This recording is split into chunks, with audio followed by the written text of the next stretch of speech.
Like dive bombed by a parrotfish, like releasing a cloud of sand. That's parrotfish poop. Okay, hello, welcome back to Coral Bites. So we've had a little break. I may or may not have broken my nose.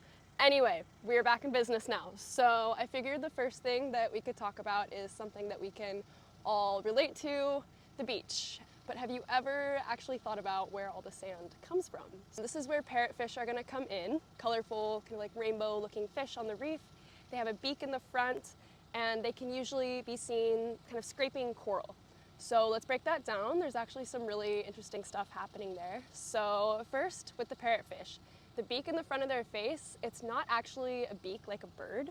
They have over 1,000 teeth that are fused together in 15 rows, like really tightly packed, and it creates the appearance of a beak. Since the beak is super tough, it's actually even more durable than some metals like gold and silver and copper, which is crazy.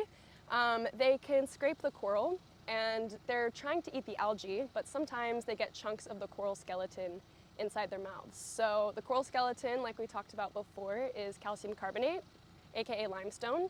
So it means they eat limestone. It passes through their bodies, and while they're digesting it, it goes from rock to sand. So that means maybe you've been on a dive before and you get like dive bombed by a parrotfish who's like releasing a cloud of sand. That's parrotfish poop.